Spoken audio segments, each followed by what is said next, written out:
We open on a scene of the Demon Lord's defeat, and at last, the world can have its peace once more. The hero in spandex and a lucha mask looks over the cliff triumphantly, knowing he has finally completed his goal, but now there is one more thing he needs to do. He looks over at the princess, and as their eyes lock, he goes begone thought and drop kicks her across the face. This turns out to be a game, and our MC has been wanting to do that ever since he got the first find 1,000 fragments across the map mission from her.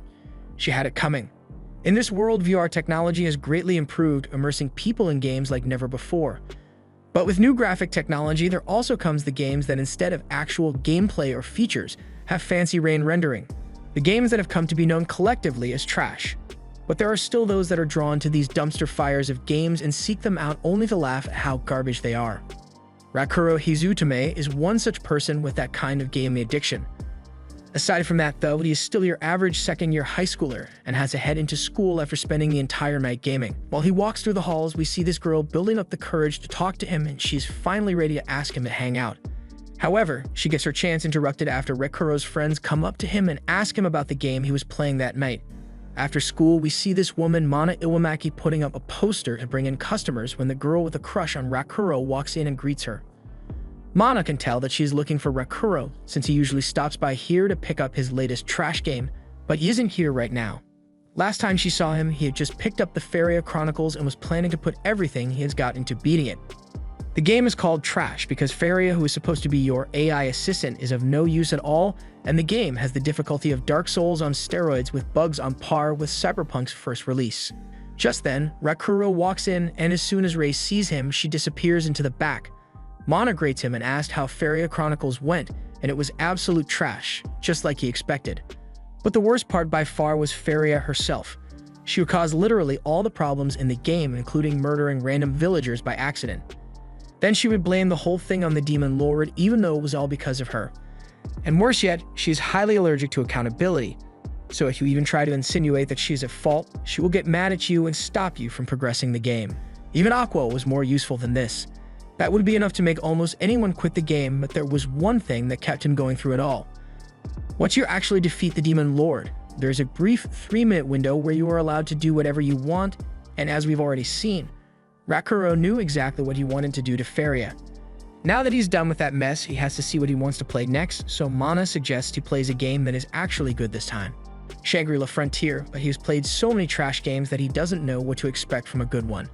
He logs in for the first time and sees a menu asking him to create his character, and he is amazed by such a simple feature, because he became so used to games that had no customization options.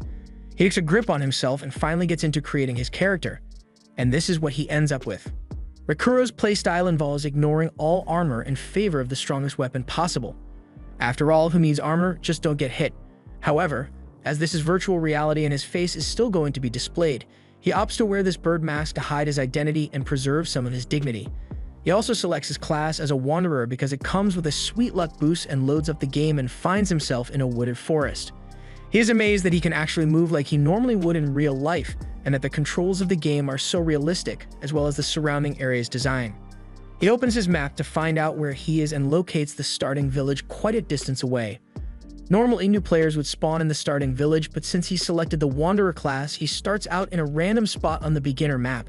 He starts walking over to the village while also checking out his stats, where he finds that his vitality is only at 3 due to his choice to not wear armor or clothes. As he walks, he notices something behind him and gets attacked by a goblin charging from a tree.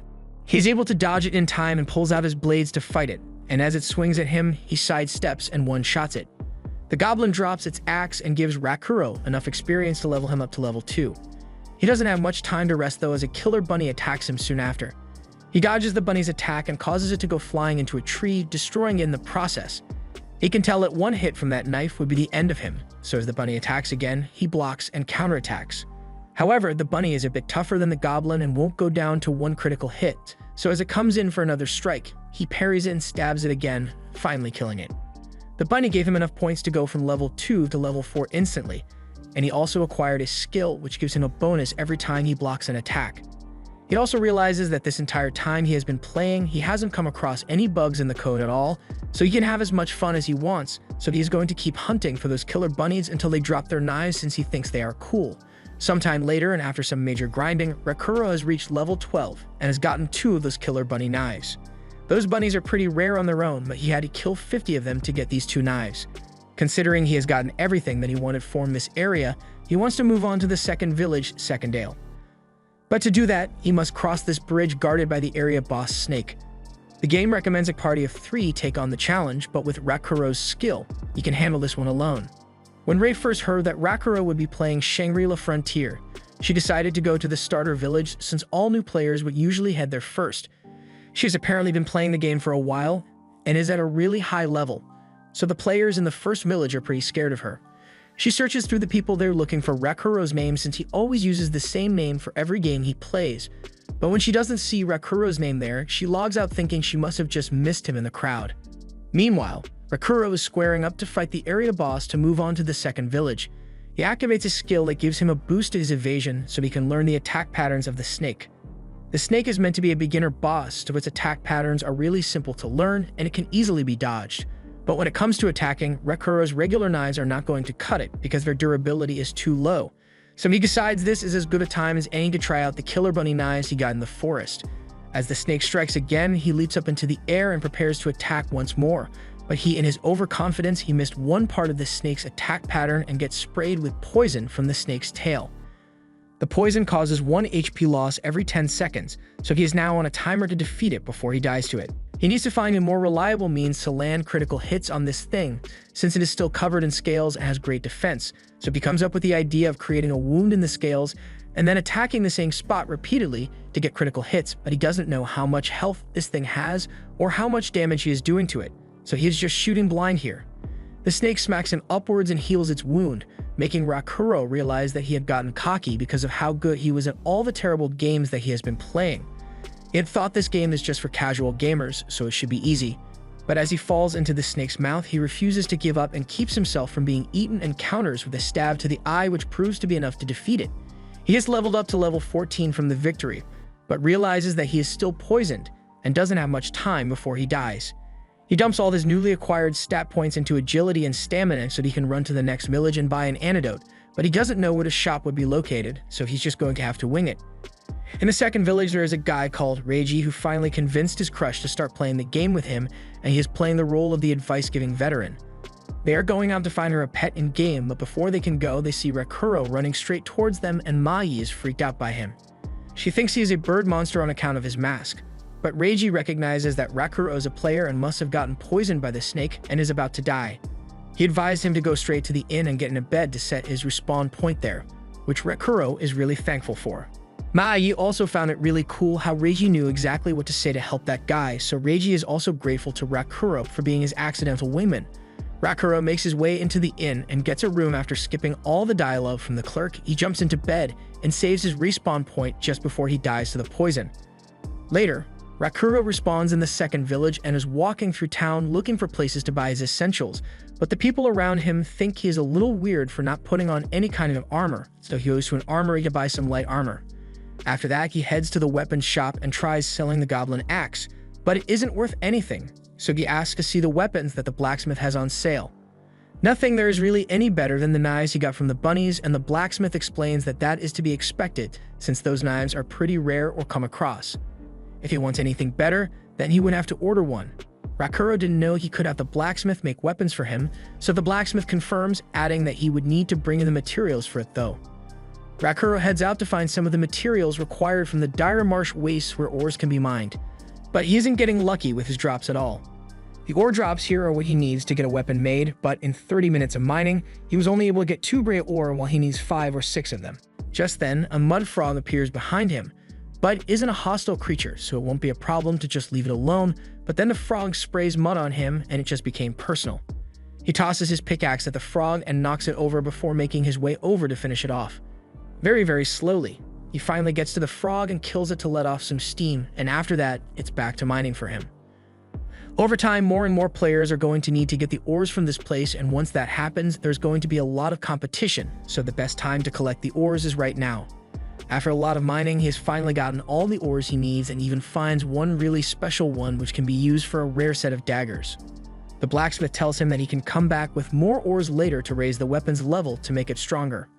Rakuro appreciates the information and is impressed with how natural the NPC's dialogue is, but while he is still thinking to himself, the blacksmith tells him he should probably hurry home since it's getting dark, and to make sure not to leave the village at night because nocturnal monsters are incredibly powerful and aggressive.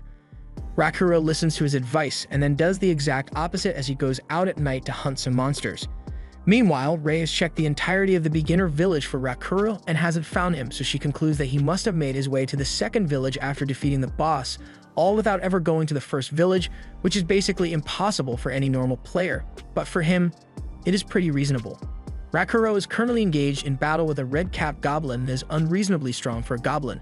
He is struggling to beat it because of its speed and smart fighting tactics, and to make it all worse, it then calls him back up to jump Rakuro, and he doesn't know if he can make it out alive of this one. However, that's exactly the kind of high-stakes adrenaline rush that he loves, and he is all in for the battle. But then he encounters something he could never have prepared for, a unique monster wolf. Elsewhere in the game, Rei has come across Reiji and Mai, who saw Rakuro when he first arrived at the second village. She has finally gotten a lead on where he might be, so she asks them where he went and what he looked like. Reiji explains that he came running into the second village after he got poisoned by the snake and was wearing no clothes and a bird mask on his head. With that information, she plans to continue her search, but before leaving, she gives them a teleporter as a token of her appreciation and speeds off. Mai asks who the scary-looking night girl was, but he isn't sure. What he does know, however, is that the emblem on her back belongs to a guild that is focused on the unique monster, Lickigan, the Night Slayer. Unique monsters are special classes of monsters that exist within the game. Normal monsters respawn after a set amount of time, but there is only one unique monster each type in the world. They are called Colossi, and there are supposedly 7 of them across the entire game world, and many of the top guilds have made their goal hunting down these unique monsters, but no one actually knows the conditions for getting one to spawn. So basically, they are extremely rare monsters, and are also ridiculously strong as well. This game has been running for over a year now, but even with a player base of over 30 million, not one player has actually managed to defeat one of them. That is the same unique monster that Rakuro is currently facing. He was already struggling with the goblins, but that thing blew them away in seconds, and now he has to face him. The wolf lunges at Rakuro, but he manages to pull off a perfect parry which allows the user to block all damage from a strike with the right timing. He gets flung backwards and laughs in the face of the monster, but internally, he is quaking in his boots because if he hadn't learnt perfect parry, he would have definitely been dead by now. The wolf attacks again, and Rakuro realizes that he'll be dead if he is even a second late in his movements. He decides to go all in and activates all the useful skills he has got to deliver a critical hit to the monster's paw. It slashes at him again, but he is able to dodge and deliver another critical hit. But then the moon fades behind the clouds and the wolf disappears. Rakuro is left confused as to where the wolf went, but then it appears behind him and tries to strike him again. The fight continues, and as the moon is covered again, the wolf disappears and sneak attacks Rakuro, but he is able to avoid the fatal blow once more. He has been fighting this wolf for over 5 minutes now and hasn't taken a single bit of damage the entire time, but the wolf's hide is so thick that he's not sure he is doing any damage even though he has landed over 200 critical hits. His weapon is also running out of durability, so if he doesn't find a weak spot on this thing soon, there's no way he can win. This fight is way out of his league as a beginner, but that is exactly how he likes his challenges, impossibly difficult and borderline psychotic. But this time, the challenge proves to be too much for Rakuro to handle and he finds himself on the ground, missing both legs and about to be killed. At this moment, he decided that he doesn't care about the game's main story or completing any other side quests. He is going to defeat Lickigan at some day. That day may not be today, but he is definitely going to do it. And as Lickigan delivers the final blow and kills him, he is given a new status effect, Lickigan's Curse. He respawns in the second village and finds his body now has red marks all over it. This is part of Lickigan's curse, and no items can be equipped to the afflicted area, so he's thoroughly screwed since he now can't wear armor, even if he wanted to. And on top of that, the only way to get rid of the curse is to get a saint to do it, or to kill the one who placed the curse in the first place. He is now back to being viewed as a weirdo by all the other players, but he's got to stay calm and take the best course of action with the cards he has been dealt. With how many games he has played with bugs that put you at a serious disadvantage, he should be able to get through this. He first decides to allocate the stat points that he got from fighting Lickigan, but he can only really put them into stamina or agility now since with no armor. Upgrading HP would be pointless. He continues to agonize over his situation when a bunny suddenly drops out of the sky and lands on his head. It is a little too classy to be a killer bunny, so he thinks it must be some kind of game event. He chases it through the alleyway until it walks into a glowing door in the middle of a wall. The door reads Unique Scenario, Invitation of Rabbituza. He had read about something like this being in the game before. With an expansion main story, Shangri-La also has several side missions, including unique scenarios which are said to give top-class skills and equipment, so there's no way he is going to pass it up now that he has encountered one. He enters the door, but what he failed to see is that the recommended level for taking on the scenario is 80, but his level is only 28. Rakuro walks into the Rabbituza and is greeted by the bunny, which he had followed in here. It praises him for his fight against Lickigan despite his low level and was greatly impressed by how well he dodged the attacks before finally being defeated. But though Rakuro didn't manage to do much damage to it, that was only because of Lickigan's overwhelming power. And even Lickigan acknowledged him as an opponent, which is why he placed a curse on him. The bunnies have been wanting to meet Rakuro ever since then, and that is why Emil was sent to go and fetch him by their boss. Rakuro asks if there is any chance that their boss is angry about the bunnies Rakuro killed while trying to get the matching knives, but that has nothing to do with any of this. She takes him up to the palace where the boss is waiting for him, and since he is the first person to ever be brought here, he is quite excited to see what kind of reward he will be getting. But as he is brought into the room, what he sees is the most mafia-looking bunny he's ever seen, Visage, and it makes him tense up a bit as Visage asks him to chat for a little bit. It's the middle of summer break, and back at the video game store, Ray is still stalking the entrance in case Rakuro decides to stop by here as she can't find him in the game. Mana walks up to her and informs her that since it is summer break, he likely won't be coming back for a while and will be engrossed in playing Shangri-La.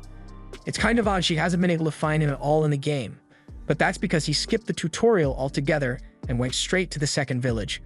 Mana finds it funny to hear what he did, but that sounds about right for something Rakuro would do.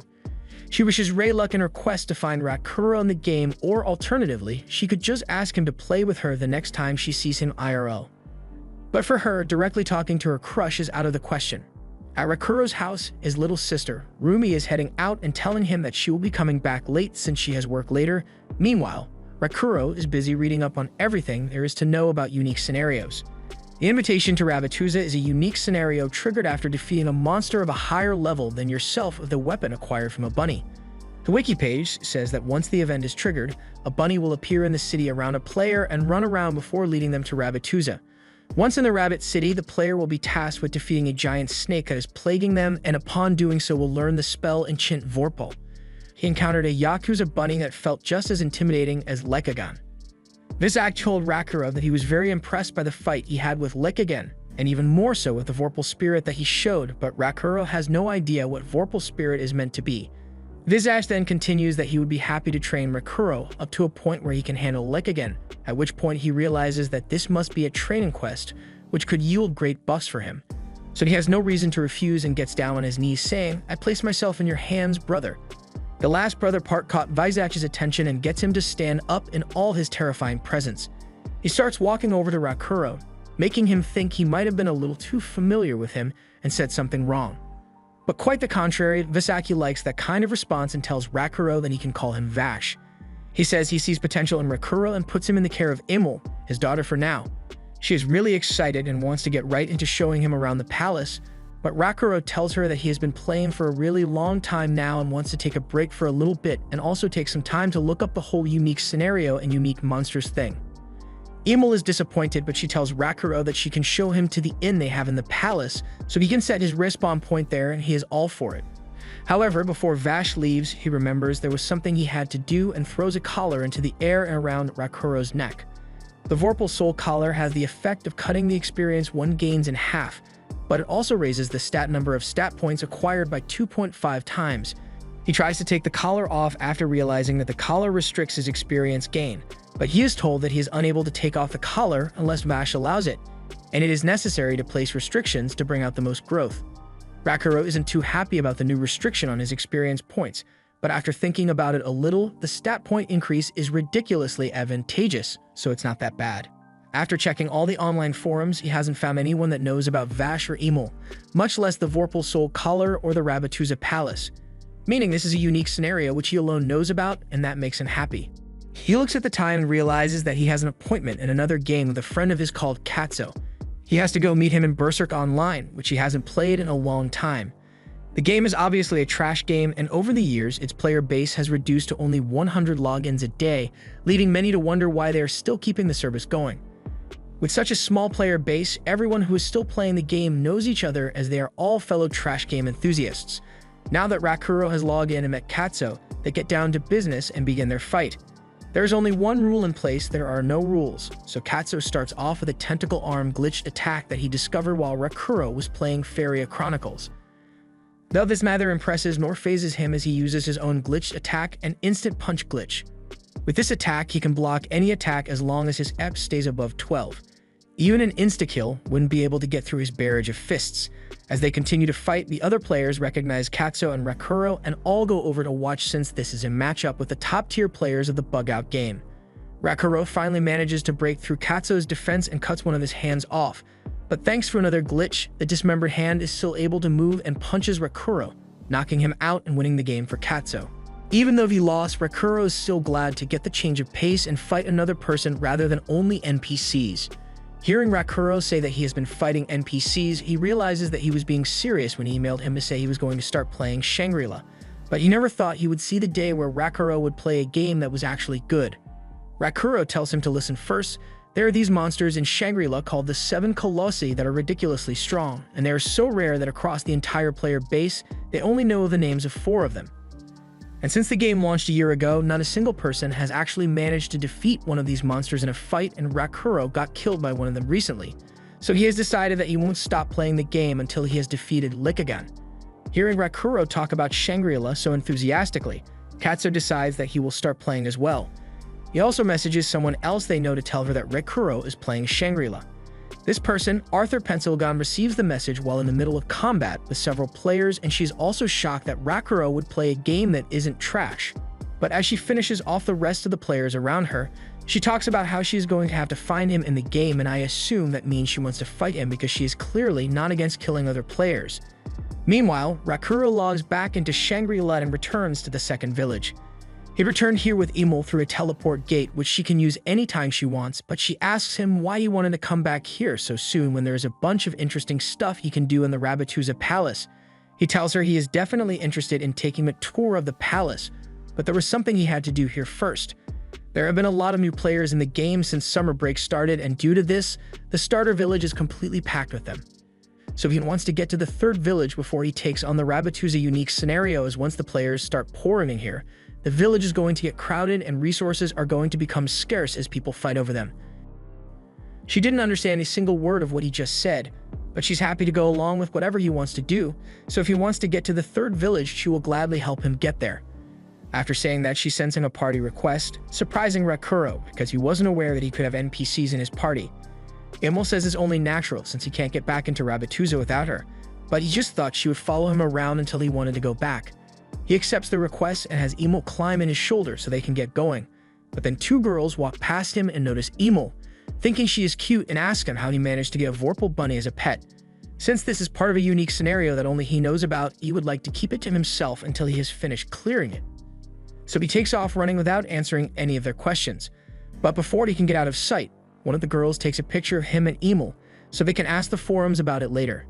They make it to the wastelands and Emil asks what he came all the way out here for. Rakuro tells her that he had something he wanted to check related to his curse.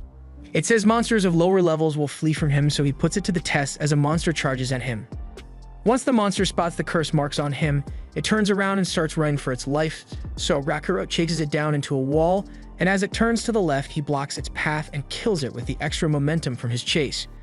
Emil compliments him on his ferocity while hunting down a monster that was trying to flee from him, so he takes it as a compliment and tells her that now he has confirmed that low-level monsters won't attack him, they are going straight to the area boss and will just ignore the monsters along the way. While they head over to the area boss, Rakuro realizes that he forgot to get any information about the boss before heading out to kill it, so he asks Emil if she knows anything about it. She tells him that it's a monster called Mud Digger and comes out of the ground to attack you, so it is very important to find a way to keep it in place if planned to defeat it. Once they get there, Rakuro finds that the battleground is a swamp as far as the eye can see. Mud Digger emerges from the ground and Rakuro realizes that he is in the worst possible case scenario for his build. Because of not being able to wear armor, he put all his stats into his speed, but swamp forces a player into a walking state, meaning you won't be able to use any of his speed here at all. He's got no idea what to do as the monster leaps up into the air and dives into the mud that is supposedly 6 inches deep. Don't think about it too much. It is fast approaching them, and the mud prevents him from jumping out of the way like he normally would, so he instead comes up with a plan to evade using one of his skills, which upgraded. Thanks to the experience he gained from his fight with Lickigan, a lot of his usual skills reach a new level, and consequently, as the monster turns to attack him again, Rakuro reveals that he has unlocked the next level of Perfect Parry, Repel Counter, allowing him to not only block the incoming attack, but to also perform an attack of his own in the split second after blocking. He has successfully countered, but the immediate problem of his lack of mobility still hasn't been addressed yet, and there is the matter of the recast time of his skills, meaning he can't use them again for a few seconds, so he is a sitting duck for the mud monster's strikes. It swims towards him and launches another attack while Rakuro is still unable to move, but luckily for him, he's not alone as Imul puts on her glasses and pulls out a book to back him up with her magic spell and knock it back. Rakuro is greatly impressed by her magic and thankful for saving his life there. He realizes that he has been too focused on playing solo this game, and had forgotten that he has Imul here to help him. It kinda hurts his gamer pride that he is relying on an NPC that is stronger than him, but when in Rome, you let the magic bunny do her thing. The monster has been stunned, so Rakuro wants to use this chance to close the distance between them and attack it, but it is still painfully slow. By the time they have finally made it to the monster, it has had enough time to wake up, roll out of bed, and make a cup of coffee, so it once again tries to attack the two of them. But during that time, Rakuro has managed to get close enough to put it within striking distance, so he uses one of his upgraded attacks to hit it and deal some extra knockback. He then uses his knives to scale the side of the monster and get on top of it before asking Imul to use some of her magic to make a big boom on his forehead. And while she charges up the spell, he is just going to keep balancing on its nose, since he has played way harder platformers than this, so he's not going to be falling off anytime soon. The monster then switches tactics and tries to attack him while he is in the air, but he is out of luck as the cooldown on Rakuro's Repel Counter has reset, and he once again uses it to block and return an attack of his own. And at the same time, Imul has finally finished charging her spell, so she unleashes the Edge Slash, striking the monster to the ground. Rakuro also falls down, taking some fall damage, but he is more focused on how amazing Imul's attack power was, and Imul is focused on her clothes that got all muddy now. He is happy with how well the attack worked on the monster. But wait, where did it go? He looks around but can't see any signs of it until the ground beneath his feet starts shaking and he is unable to move. All gamers know what this means, and Rakuro is already within the kill zone. So he picks Imul up and throws her out of range to at least save her. He has accepted his fate, but as the monster pops out from under him, he is surprised to find that he is still alive. He took a bit of damage, but he was expecting an insta-kill, but he was just thrown into the air. However, from this height, he can tell what's going to happen next. The monster is a catfish quadruped with mole-like capabilities.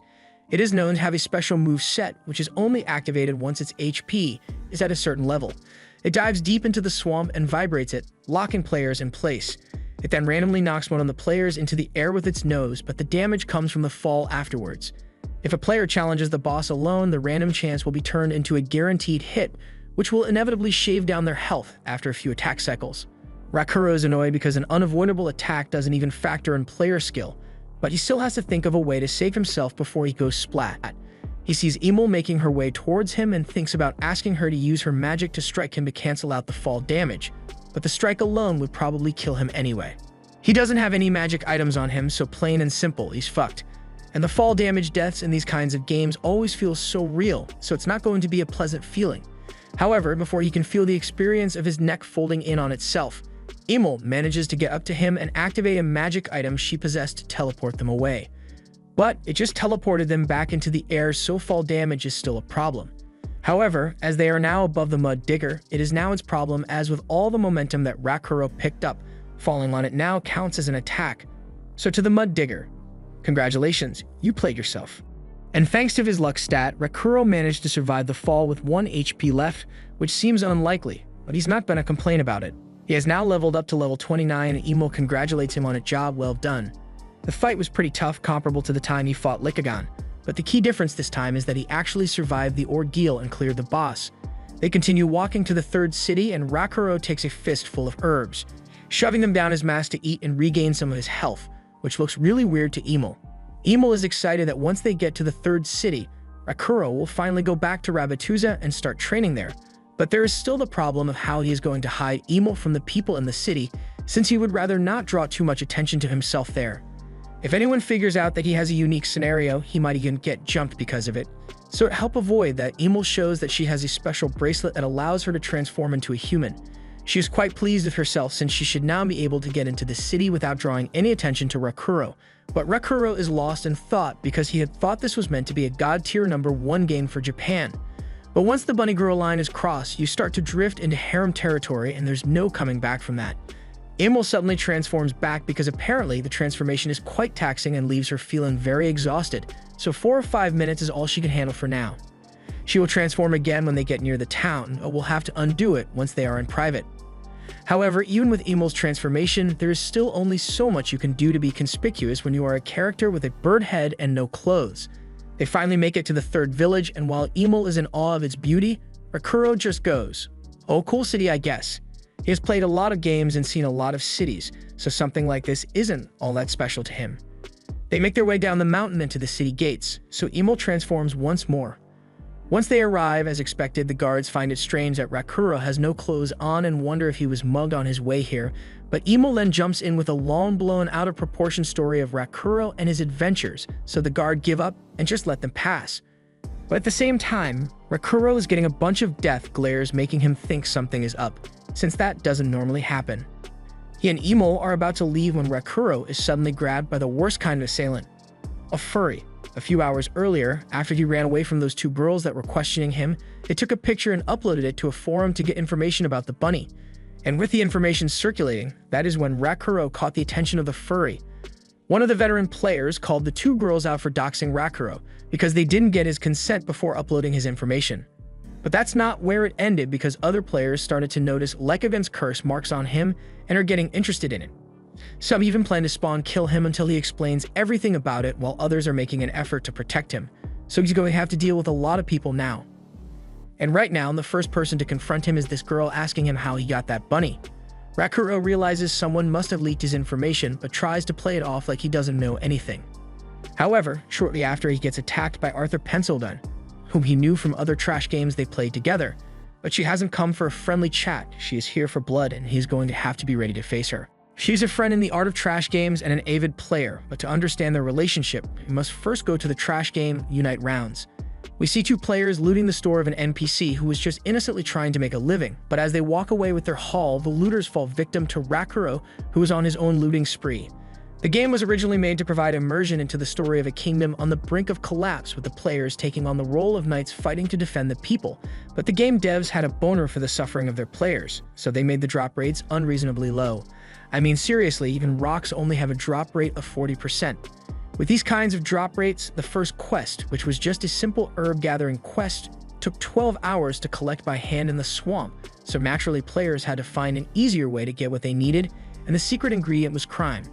If you didn't want to waste time finding items for yourself, just rob a store or steal them from a player who already has it.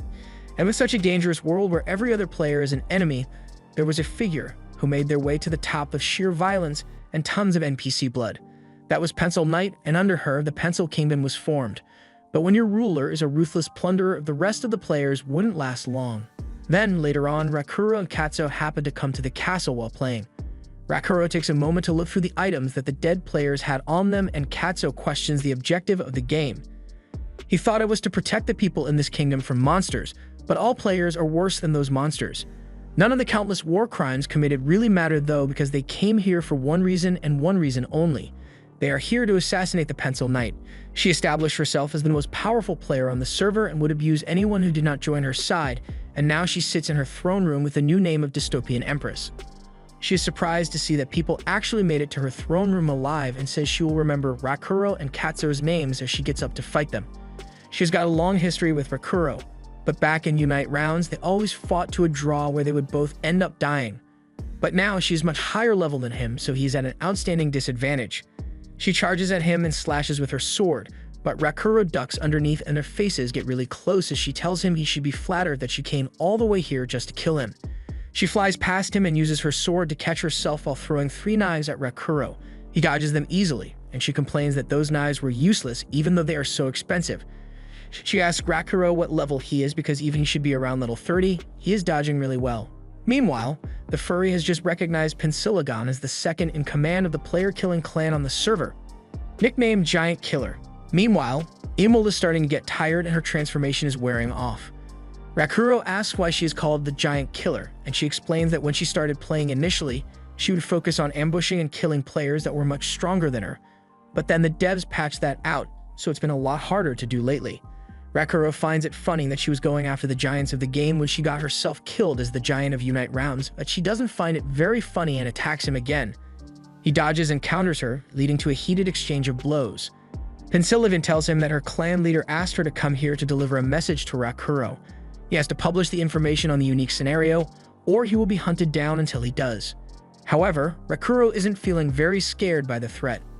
He is able to dodge and block all of Pensilogon's strikes, but there is still a huge gap in their equipment level, so beating her isn't very likely.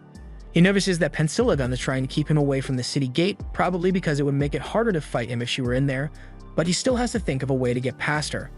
While he is still fighting Pensilogon, Emil is fighting to keep her transformation together, but as the furry taps her on the shoulder to ask her a question, she loses focus and turns back into a bunny.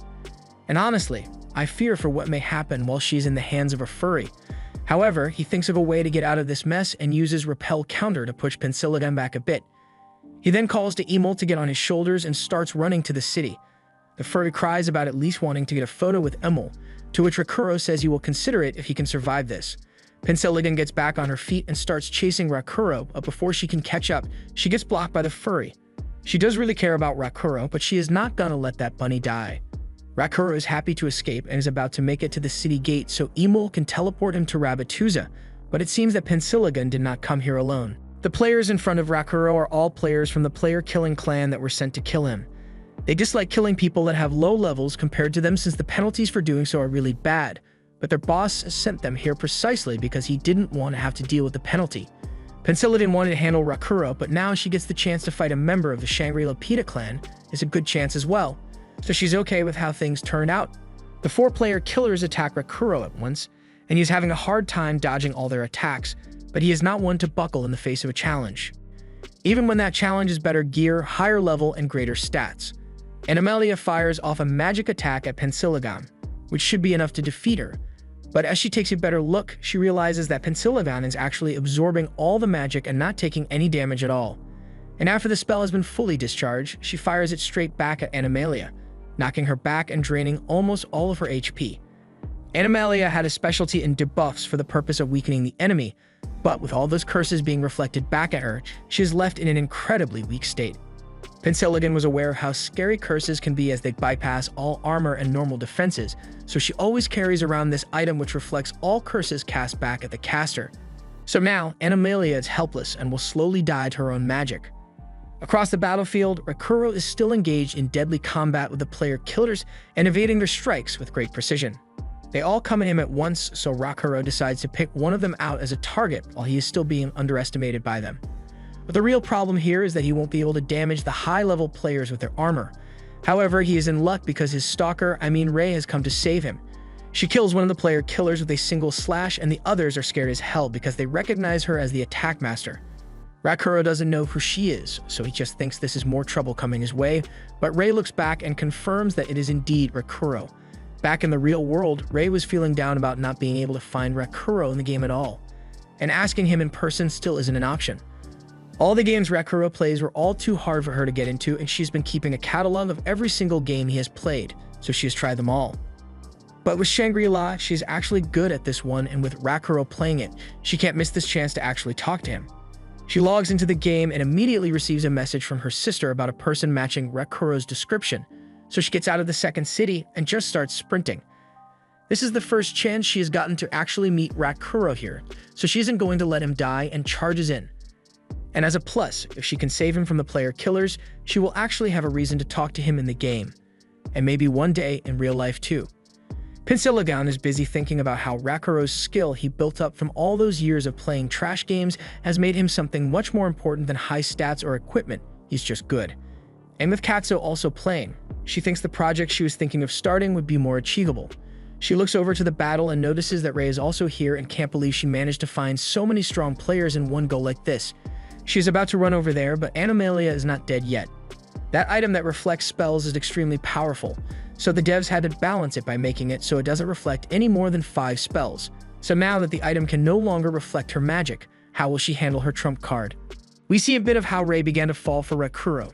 She was walking to school alone and was quietly watching Rakuro as he talked with a friend of his about how terrible the latest trash game he played was, but how much fun he had playing it, and she thought he looked like he was having fun. Later in school, she sees Rakuro talking to another one of his friends and remarks again that he always seems to be having so much fun, but then realizes that she is crossing into stalker territory and goes about her business. Later in judo practice, after hip throwing a dude to the ground, she realized that she may have actually become interested in Rakuro, and that was the day she passed the point of no return and officially became a stalker. She would follow him to the game store and watch him from the corner of the room, fantasizing about actually going up and talking to him. But that was when Mana approached her and reminded her about the store's no-stalking policy. She tried talking to him once while he was passing through the halls, but he was busy with his friend and talking to him when he was alone would be way too embarrassing. So she wanted to try something easier first, like in a game. So here we are. With all that stalking having paid off, she has finally found Rakuro. And saving him here is sure to be a good conversation starter, so she's going to give it all she's got. Rakuro doesn't know that she is Rei, but he recognizes that the character is extremely powerful and thinks they must be here to get information about the unique scenario as well. He needs some way to get past them all without dying, and meanwhile, Animalia is getting ready for her final stand against Pensilagon. After taking the brunt of all her own spells, her health is in the red and dropping fast. However, Pensilagon has used all her spells' reflection items, and that means the next one is going to hit. She activates her trump card spell and her staff begins doing this. The spell she's about to cast requires high-level spell mastery and the user's health to be in the single digits, but once activated, it is an instant death that takes both the user and the target down. And as Pensilagon realizes it is too late to get out of range, Animalia has one final thing to say before they both die. Get wrecked, bitch. The purple light envelopes the both of them as they perish, and that light provides Rakuro with just the distraction he needed to escape the attackers, and he is not going to miss this opportunity. He tells Emil to get the gate to Rabbituza ready as he runs up Rei's sword and steps on her head with his bare feet, apologizing for using her like this before jumping over the player killers and behind them. Then he starts making another mad dash for the city gates, and the player killers try to stop him because if he goes into the city, they follow him or they'll be swarmed by bounty hunters. However, Rei keeps them busy long enough for Rakuro to escape, and he makes a note to remember that character if they ever meet again. The player killers are angry with Rei for interfering in their mission, but she is too busy creaming herself because Rakuro just touched her with his bare feet and actually spoke to her. One of the player killers sees that she's acting weirdly and tries to get a sneak attack in, but Rei snaps back to reality as she realizes that she could have gotten the chance to talk to Rakuro more if these people weren't attacking him. So from no win, it's a personal beef, and she's gonna make sure none of them leave here alive. Meanwhile, Rakuro has finally made it back to Rabbituza and is relieved that they are now safe. Rakuro gets a message from Pensilagon after she died to clarify that he had nothing to do with her death, so he technically didn't beat her. But there's something else she wants to discuss, so she wants to meet up with him and Katsuo and unite realms so they can talk. He finds the invitation to be very fishy, and so does Katsuo, but it could at least be a bit interesting, so they might as well hear out what she wants to say. But before he does that, he wants to finally begin the unique scenario training in earnest. He asks her how they are going to do the training, and she tells him she'll show the way to the room they use for practical combat training. The Vorpal Coliseum. Vashant said he wanted Rakuro to defeat 10 monsters here as the first part of his training, with the rules being that he can only use Vorpal weapons like those knives he has. He agrees and asks for the battle to begin. He doesn't really expect to be able to get through all 10 battles on the first try, but after he learns the skills and movement patterns, he might be able to pull it off. However, as the gate is raised, instead of just one monster, he is faced with a pack of wolves as his first opponent, all of whom are at least level 65 while he's still below level 30. So in short, he gets dogpiled and dies a gruesome death. Elsewhere, after she had finished killing all the player killers, Rei logs out of game and continues to cream herself over Rakuro's first words to her.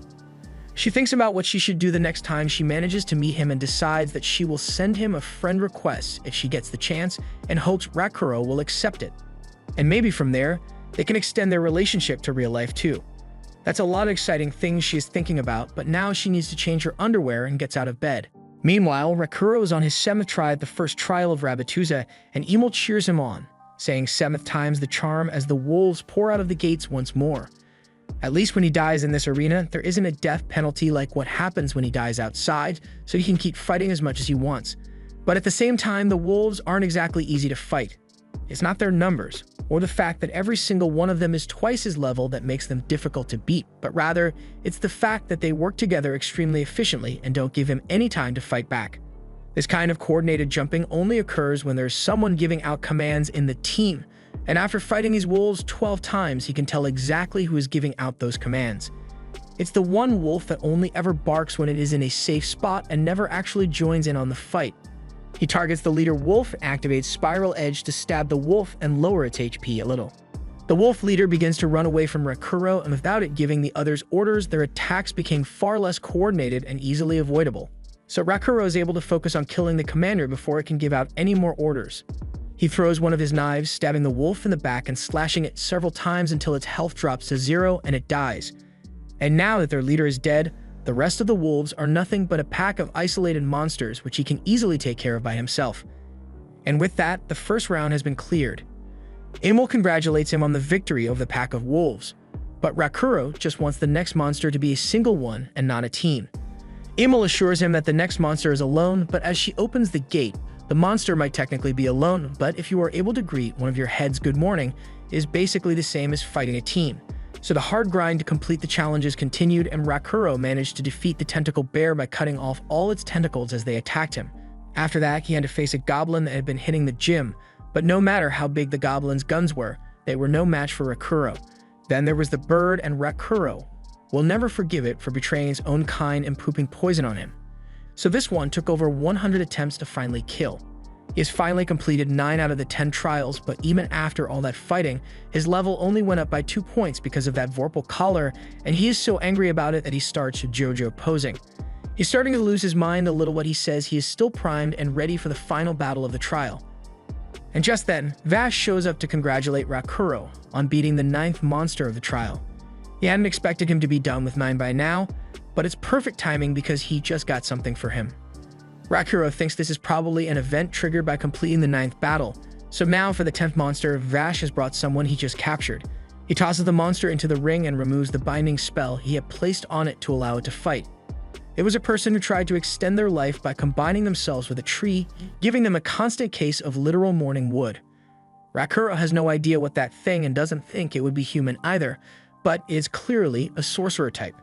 Vash doesn't expect Rakuro to be able to beat that thing anytime soon, so he sets the clear condition for this trial to simply be surviving for 5 minutes against it. Rakuro doesn't think that is going to be much of a challenge for him, but the tree sends a root attack at him that makes him eat those words.